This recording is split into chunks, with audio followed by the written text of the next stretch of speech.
4 মাসের নীরবতা ভেঙে আজ আবার প্রাণ ফিরে পেল সিলেটের ওসমানী আন্তর্জাতিক বিমানবন্দর। প্রবাসী স্বজনদের অপেক্ষার প্রহর শেষ হলো। রবিবার দুপুর 12টায় বাংলাদেশ বিমানের ফ্লাইট BG-208 ম্যানচেস্টার থেকে 272 জন যাত্রী নিয়ে অবতরণ করল সিলেটের মাটিতে। বিমান থেকে নামা প্রতিটি মুখে ছিল একরাশ প্রশান্তি, চোখে ছিল জলের আভা। দীর্ঘদিন পর প্রিয় মাতৃভূমির মাটি স্পর্শ করার এই মুহূর্ত যেন ভাষায় প্রকাশ করার নয়। বিমানবন্দরে ফুল হাতে অপেক্ষায় ছিলেন সরকারের বেসামরিক বিমান পরিবহন ও পর্যটন মন্ত্রণালয়ের মন্ত্রী আফরোজা খানম, বাণিজ্য মন্ত্রী খন্দকার আব্দুল মুক্তাদির এবং প্রধানমন্ত্রীর পররাষ্ট্র বিষয়ক উপদেষ্টা হুমায়ুন কবির। তাদেরকে ফুলেল শুভেচ্ছা দিয়ে গ্রহণ করেন তারা। 4 মাস আগে হঠাৎই ফ্লাইট বন্ধ হয়ে যাওয়ায় কষ্টে ভেঙে পড়েছিলেন হাজারো প্রবাসী পরিবার। আজ আবার চালু হওয়ায় সেই কষ্টের অবসান হলো তাদের। আপনারা হয়তো বিশ্বাস করবেন কিনা জানি না, বিশ্বের আর কোথাও যদি কোনো জাতি ফাইট করুক আর না করুক, একমাত্র বাংলাদেশি বসবাসকারী ম্যানচেস্টারবাসী বাংলাদেশের পতাকাবাহী বিমানের জন্য বারবার আন্দোলন করে। যে আমরা চাইমু যে ম্যানচেস্টার থেকে ফ্লাইট রেগুলার থাকো, আর আমরা খুব ভালোভাবে আইসি, সার্ভিস এক্সেলেন্ট আসলো and we are very happy with the service. আমরা সবার লাগি সিলেটি পেশেন্টস তো সিলেটি কাস্টমার, আমরা তো সিলেটি মানুষ বেশি লন্ডন, তো আমরা লাগি ম্যানচেস্টার রইলে এবার থেকে নিউ ক্যাসল বার্মিংহাম সারা মানুষ ম্যানচেস্টার আয়, তো সবার লাগি ইজি হয়। এখন সুবিধা খোলাও হয়তো আমরা আইতাম পারছি।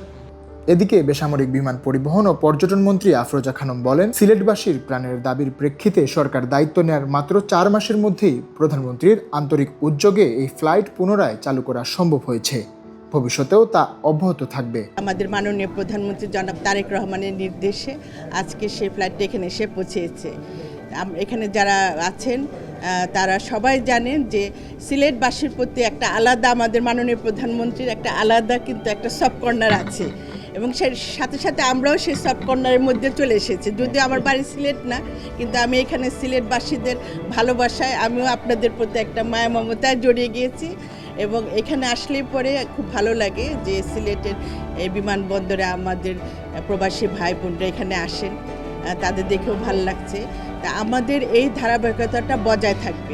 বাণিজ্য মন্ত্রী ও পররাষ্ট্র বিষয়ক উপদেষ্টা বলেন, সবার সম্মিলিত প্রচেষ্টায় এই ফ্লাইট চালু রাখার পাশাপাশি ভবিষ্যতে ভাড়া ও সেবার মান আরও উন্নত করার পরিকল্পনা রয়েছে সরকারের। Promise to the expatriate community in Manchester and north of England that আমরা বাংলাদেশ জাতীয়তাবাদী দলের সরকার, elected BNP government led by Honorable Prime Minister Tariq Rahman and our very able Minister for Civil Aviation, as well as our ministers in Sylhet.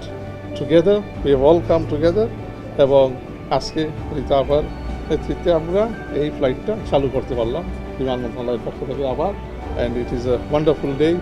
আমাদের ইচ্ছা আছে কোনো এক সময় গুয়াহাটি রুটে এবং অন্যান্য রুটে সিলেট থেকে যেন সরাসরি বিমান যায়। আমাদের আন্তঃরাষ্ট্রীয় সম্পর্ক, সাংস্কৃতিক যোগাযোগ, ব্যবসার যোগাযোগ, ট্রেড কমিউনিকেশন সব যেন উত্তরোত্তর বৃদ্ধি পায়, এই লক্ষ্যে আমাদের প্রচেষ্টা চালু থাকে। সিলেট ম্যানচেস্টার ফ্লাইট মানেই প্রবাসীদের চোখের জল আর হাসির মিশেলে এক আবেগ ঘন যাত্রা। আজকের এই ফ্লাইট শুধু আকাশপথে পুনরায় চালু হওয়া নয়, বরং এটি সিলেটের মাটিতে প্রবাসী হৃদয়ের এক অটুট বন্ধনের পূর্ণ মিলন স্থাপিত হলো। রাকিবুল রাফি, দ্য সিলেট।